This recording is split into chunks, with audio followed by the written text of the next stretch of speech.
Hi,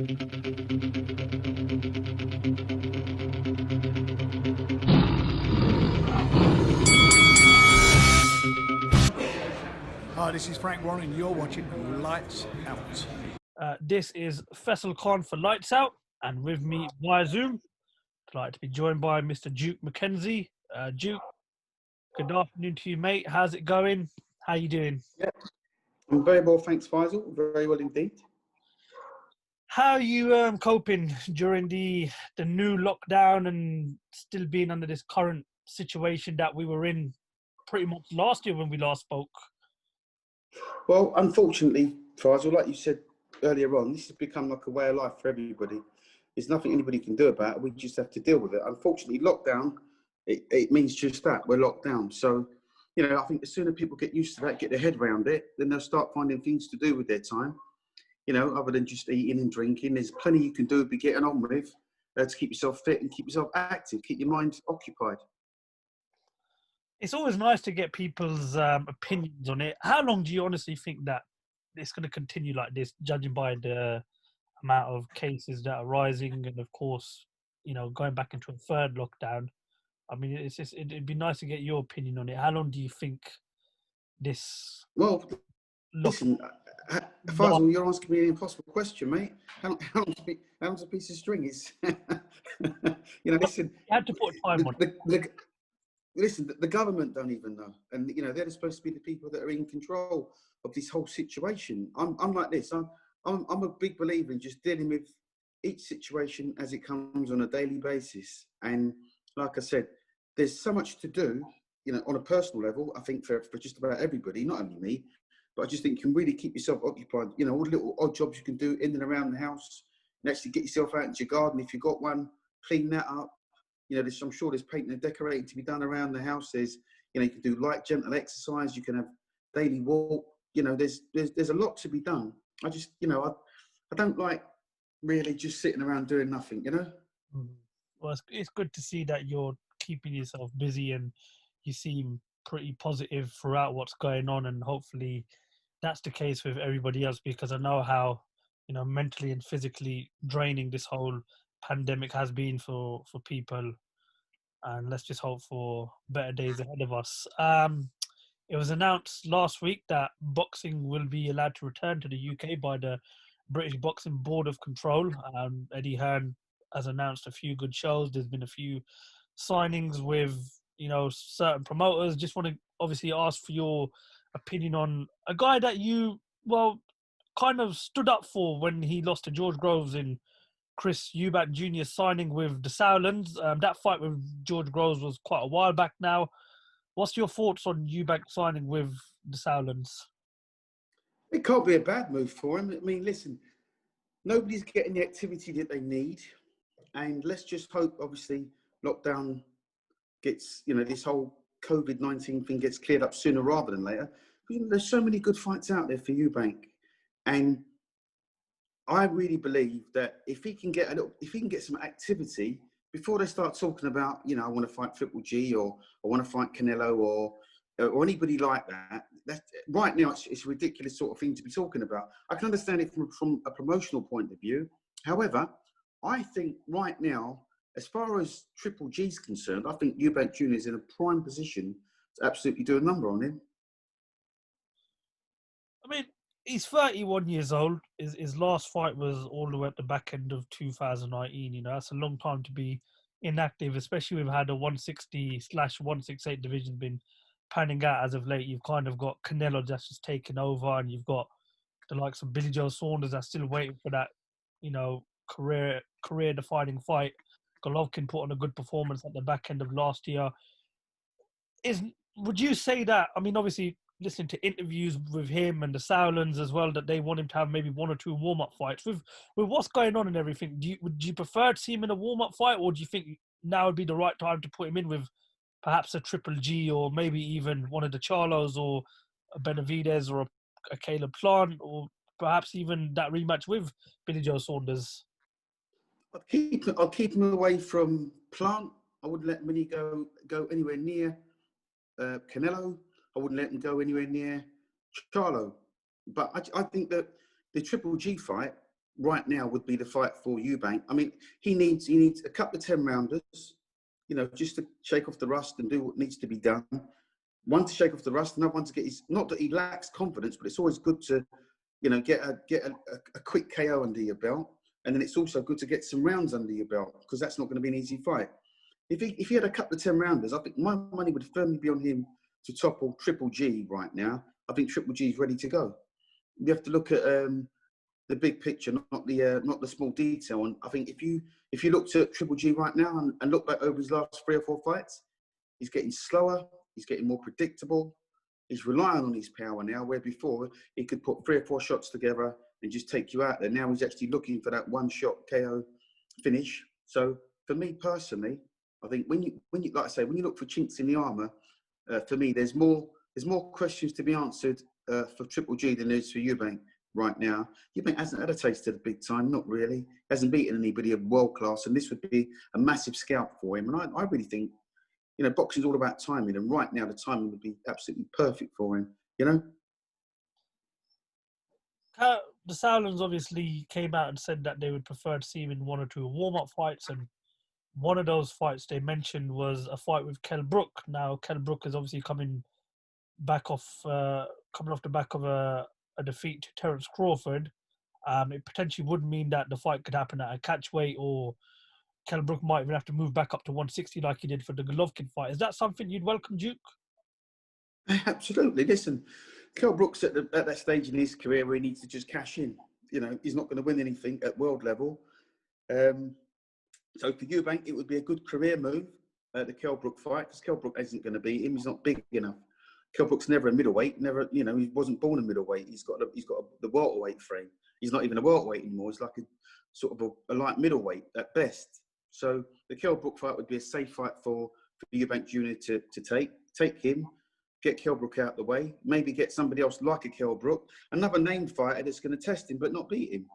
And then that sets him up nicely. That would set him up nicely for a fight against Triple G. When speaking about Kell Brook, obviously Amir Khan come out a couple of weeks ago and said that now you'd welcome the fight with Kell Brook. He said that it's a fight that, you know, can be made as of now. What's your thoughts on the whole Khan Brook thing? Are you still willing to see it, or do you think it's a little too late for that fight to be made? I think everybody is just fed up with that now. That fight should have happened 5 years ago, and it didn't when they were both in their prime. We're not looking at a prime Kell Brook, you know, that beat Sean Porter. We're not looking at a prime Amir Khan that destroyed Medina. We're looking at 2 guys that are well past their sell-by date. And personally, for me, it's not really a fight I would welcome or really would particularly want to see. I understand there's probably, you know, in their mindset, certainly in Amir Khan's mindset, he'd like to get one over on Kell Brook. And, you know, I think Kell Brook's probably got a lot more miles on his clock now than what Amir Khan has. They both, you know, they've both been around the block and some. So, like I said, I think really that one, I'd rather give that one a miss, to be honest with you. I mean, if it did happen, we all know Kell Brook's been the more active fighter. Would you back Kell Brook to win that fight if it does happen this year? No, I'd still go for Khan. If it happens at welterweight, I'd go for Khan, or even light middleweight.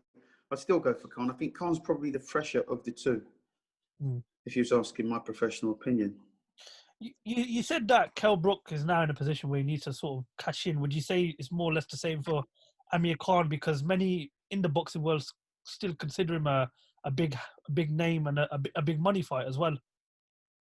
Yeah, I mean, listen, we could all do with a few quid, and I'm sure that Amir Khan would welcome a fight against any of the, you know, against anybody right now that's got a name, and he can, like I say, just keep banking that money, because that's what it's all about. At the end of the day, when your career's finished, you want to be able to look at your bank account and see what's in there and say, you know what, it was actually worth it. Amir Khan's a very wealthy man. He's quite an astute individual also, and I just think, you know, listen, he'll take the Brook fight because it's a safe fight for him. Yeah, of course. And as Eddie Hearn said, there's still some sort of value to it. And listen, I mean, it's still quite an appealing fight to many people that are both Amir Khan and Kell Brook fans. We've obviously heard news as of late that talks are progressing very well for the Tyson Fury Anthony Joshua fight. Many people have an opinion and say that fight doesn't happen at all this year. What's your thoughts on it, Duke?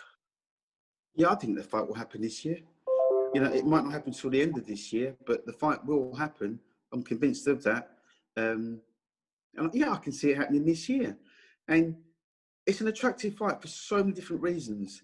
It's not a foregone conclusion that Tyson Fury will beat Anthony Joshua, not in my book. It's a good fight. And I just think that, you know, if somebody's going to get knocked out, it's going to be Tyson Fury because, you know, AJ's a big puncher. If somebody's going to win on points, then it will be Tyson Fury because he's an excellent boxer for a heavyweight. So there's all kinds of twists and plots and turns in this fight as to how it could go. Smart money. I think the smart money would have to be on Fury because he's just a little bit. He's a little bit more seasoned than AJ, and while I like AJ, and like I say, if somebody was going to get knocked out, I could see AJ knocking out Fury as opposed to it being the other way round. But Fury's such an intelligent machine. He really is. And if you look at where he's been and if you look at where he is now in terms of his mindset and also his conditioning and the way he actually thinks and projects himself, I mean, he's really matured into quite a fine athlete, quite a fine heavyweight athlete, both physically and mentally. So, not that AJ's not, because he is. Listen, I would like to see AJ win on a personal level, but I think if I was a gambling man, I'd take your money and put it on Tyson Fury. I love how you said you'd take my money and put it on Tyson Fury. Yeah, I'm just being smart. Nothing wrong with being smart when it comes to gambling. There's a lot of talks about where that fight is potentially going to happen. Now, unfortunately, due to the whole coronavirus pandemic situation, it's very unlikely that fight will happen in the UK because, you know, it doesn't seem like anytime soon we're going to get back a large number of crowds, especially filling out 100,000 at Wembley or 90,000, whatever it can hold. So, as a boxing fan, where should that fight take place? Minus Wembley as a possibility, where would you like to see it take place? Oh, listen, obviously you'd love to see it over here in front of, 80,000, 90,000 people at Wembley Arena, but we know that's not going to happen. So, for me, then it would have to be, the USA. Mm-hmm. Listen, the fight can happen anywhere, really, at any time. And let's just hope it does. And when it does, let's just hope we can get a live gate back for a fight of that magnitude. That's what it really deserves. It deserves a live gate. Obviously, you can't dictate with COVID because, it might go away and then it could come back with a vengeance. And then we're on lockdown again. But in an ideal world, you'd love to see it take place over here. We've got two British guys, for the undisputed heavyweight championship of the world. It would be phenomenal. It's not a boxing match, is it? It's an event. It's a spectacle as well, and it's a fight that we really, really do want to see. There's obviously talks that the fight could happen in places such as Singapore, maybe even out in Dubai. I mean, definitely there's a lot of money generating behind the idea of a fight in the likes of Singapore and Dubai. But where do you honestly think the fight will happen? Probably over here. It'll probably happen over here. Listen, they don't really necessarily have to go stateside or to Dubai or, Eddie earns, fair numbers around, like both fighters can earn or generate like £100 million, not dollars, £100 million sterling cash each. That's a ridiculous amount of money. It doesn't, you don't have to get on an airplane to generate that kind of money. So if they can get that kind of money here, then you fight here. Sure, that makes good business sense. It was announced the other day by Eddie Hearn. The 6th of March will be the rematch between Dillian Whyte and Alexander Povetkin. Predict that fight for me, please, Duke. What happens in the rematch? Yeah, I think Dillian Whyte can probably nick a points decision in a rematch, providing he's not gun shy. Now, simply, I mean by that, speaking from experience, when you've been knocked out in a fight, your first fight back, you're going to be so tentative, mindful, because you're a little bit vulnerable. You are. I don't care what anybody says. You're vulnerable.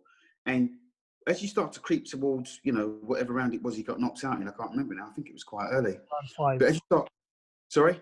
It was round 5. Yeah, so, for the first 3, 4, 5 rounds, Dylan White's going to be very, very tentative. Even round 6, round 7, he'll still be tentative.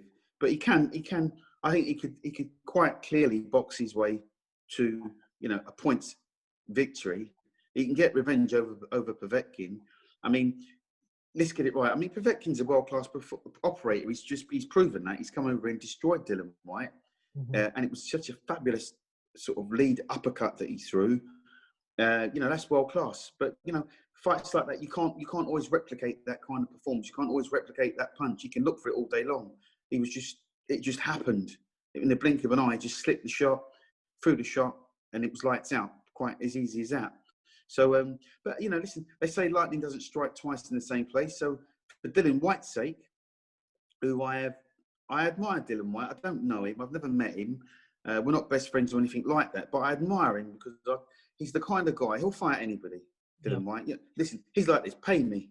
Just, pay me and I'll fight anybody. I'll fight King Kong. Just pay me, and he'll put up a good fight. He's one of those kind of guys. So, not everybody's like that. And this, Dylan White, sometimes I think throughout his career, they've made him the president of the Who Needs Him club because he's the kind of guy that if you fight him, you're going to be in a fight, He'll take you to the trenches. He's one of those kind of guys. He just puts it out there. So I hope he can beat Povetkin in the return, and maybe he can get a world title fight after that. I feel a little bit sorry for him. He should have had a world title fight some time ago, Dylan White, and it just hasn't materialised for those reasons I've just mentioned. So it'd be nice if he can get revenge and then maybe fight the winner of AJ and Tyson Fury.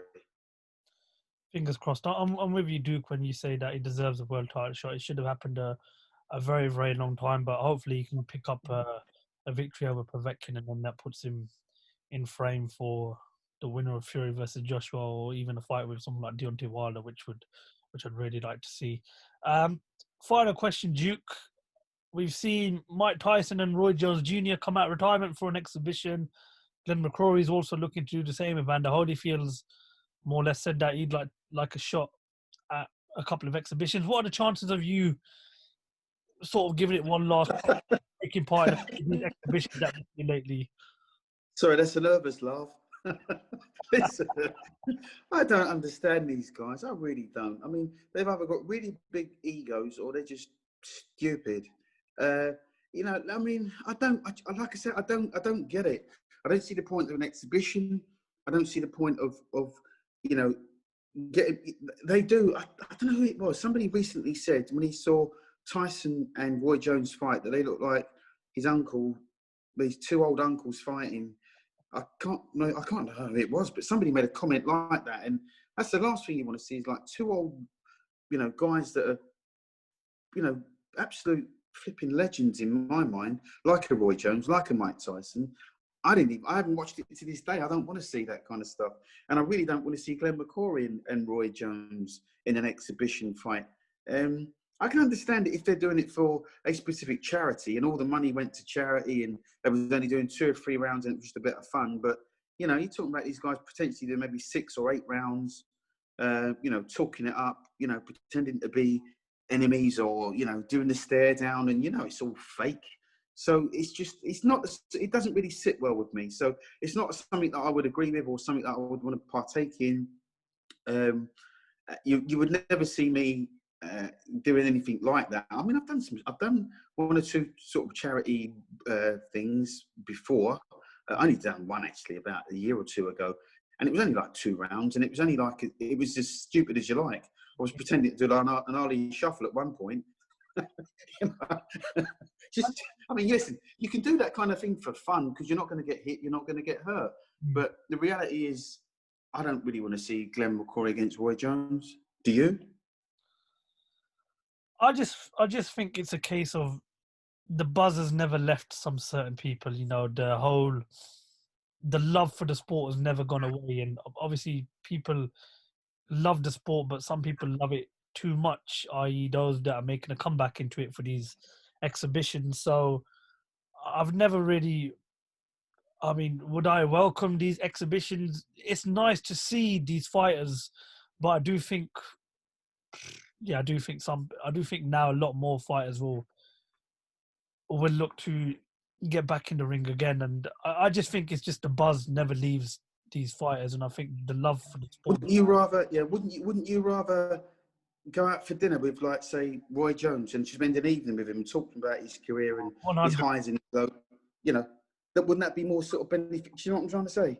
Rather than see him get in against Glenn McCory or anybody.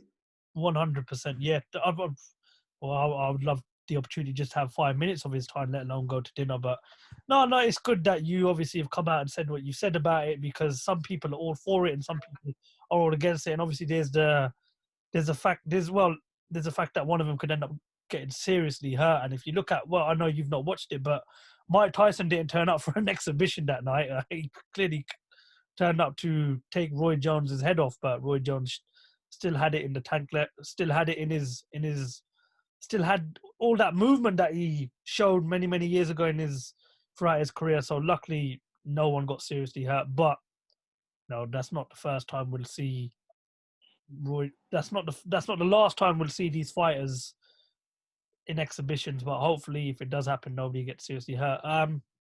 Duke, is there anything else you'd like to add before we bring the interview to an end? No, listen, thanks for your time. Thanks for inviting me on, and enjoy the rest of your day, champ. No, pleasure as always, Duke. Really good speaking to you. We hope you're keeping safe throughout these unprecedented times. We hope the family is all well. And we look forward to catching up with you soon, Duke. Lovely. Thanks again. Appreciate that. Thank you so much for your time, Duke. Thank you for talking to Lights You're Up. welcome, mate. Thank you. Bye-bye. Bye-bye.